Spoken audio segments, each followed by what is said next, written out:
So it might be a video that doesn't get a lot of attention because the vehicles aren't that different and aren't that interesting, I would say. But at the end of the day, I really wanted to show the 3 new vehicles, the 2 new Battle Pass ones, and the new event ship that is coming, okay? So we're gonna start off with the WZ-141-1. This is the new Battle Pass tank that you can get for China. And as you see, the objective with this tank was to have airdroppable or something similar to that tank that could actually destroy other tanks with some form of bigger gun, right? In this case, uses a recoilless gun, which is pretty interesting, a recoilless rifle, right? Of course, because it's supposed to be airdroppable or something like that, or in a general sense, very light, right? It is made out of aluminum, and it doesn't have any armor, basically, right? So yeah, 10 millimeters, this type of armor will be penetrated by literally everything. I don't even need to show, I mean, even some 7.6 shoes might actually penetrate this. But yeah, the main thing, of course, is that it does have the recoilless guns or rifles over here. And it does have a Type 77 gun, which is pretty interesting, actually. It's a very long 50 cal, I must say. It looks a little bit like a cord or something like that, right? So yeah, the modifications are here. You can check it out. Of course, we have a normal heat round, 360 millimeters of penetration, 0 degrees, and we do have a hash, okay? So let's test drive it. Of course, you have camouflages as well, but yeah, let's test drive it. So here we go. As you can see, guys, it is very mobile, and that's the good part about it. Although it is very, very lightly armored, it does have some pretty interesting speeds and agility, basically. So it will be very interesting to drive around because of that, right? Nothing too crazy. You can kind of maybe roll over. You do have your 50 cal over here, which is pretty good. It doesn't have a lot of like ammo in the box there. I mean, it looks like it is a lot, but it really isn't, you know. And then, of course, you have the recoilless rifle, which is a pretty interesting way that it works. It's basically a turret on top of there. As you can see, very slow movement. But it's a proper turret. As you can see, you can turn around very well, right? But it takes a long time, so you have to have that in mind.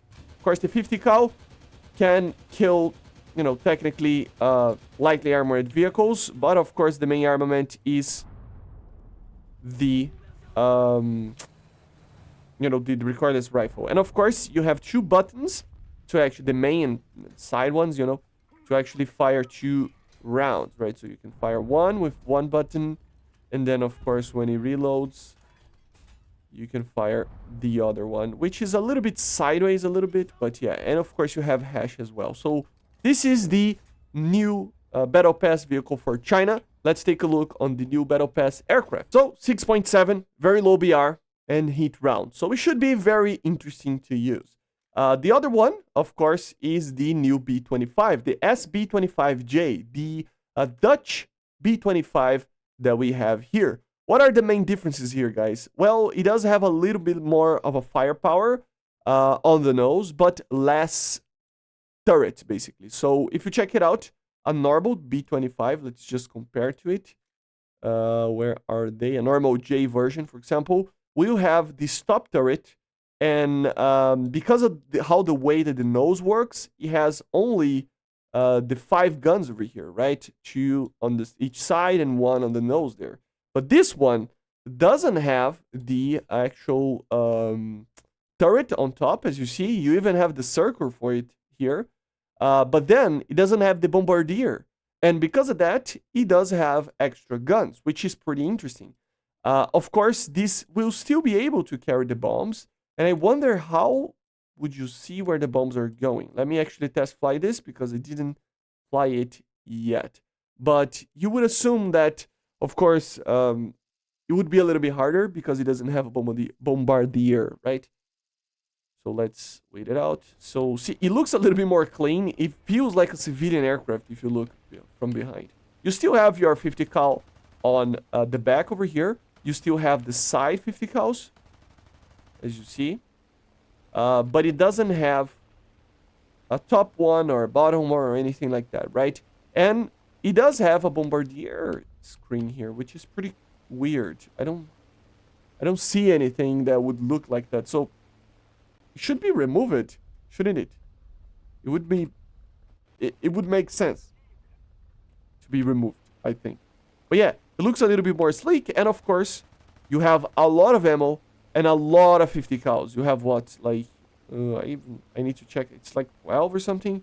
4, and then you have 8 there. So yeah, 12 guns on the nose. So it's kind of it kind of became a heavy fighter that can do air to ground as well. Just this sheer amount of 50 cals that you can take, right? Which is pretty interesting.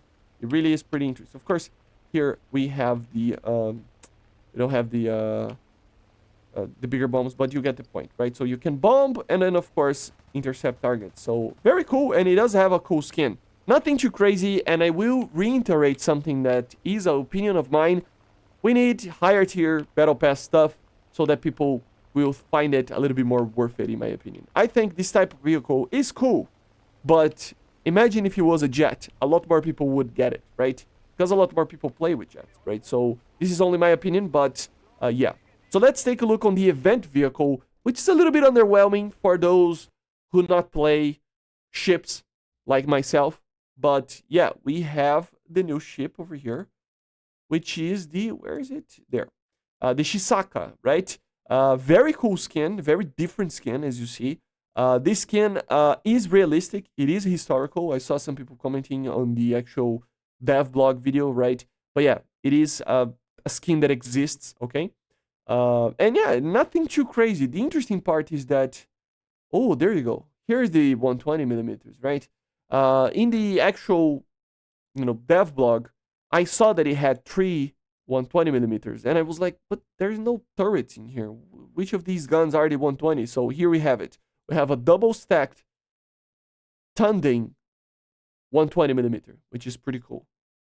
I don't know if it's a Tunding. It's like a twin. Doesn't matter. But yeah, and then one on top of it with armor. So yeah, looks cool. I gotta say, it does look cool, but I mean, it doesn't appeal too much for me. But still, here we have the modifications. It has the bomb mortal, which is pretty cool. Depth charges, of course, so that's cool.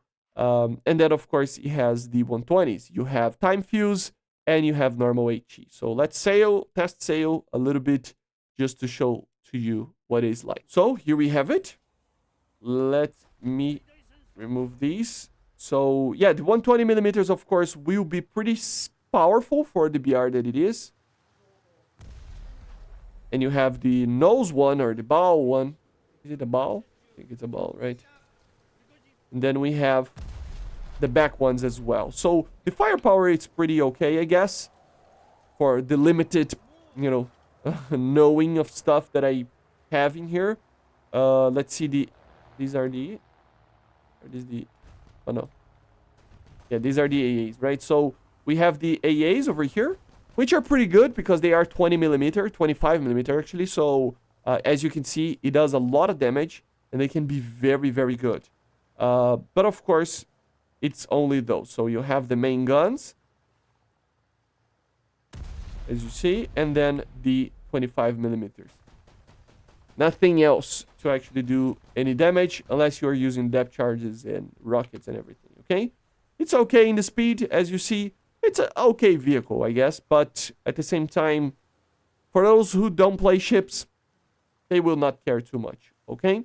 But basically, this is it, guys. I hope you enjoyed. Make sure to subscribe, leave a like, leave a comment. Let me know in the comments what you think about the new vehicles. And yeah, see you guys on the next one. So thank you all the patrons and members, as always. And yeah, see you guys on the next one. So bye, guys. See ya.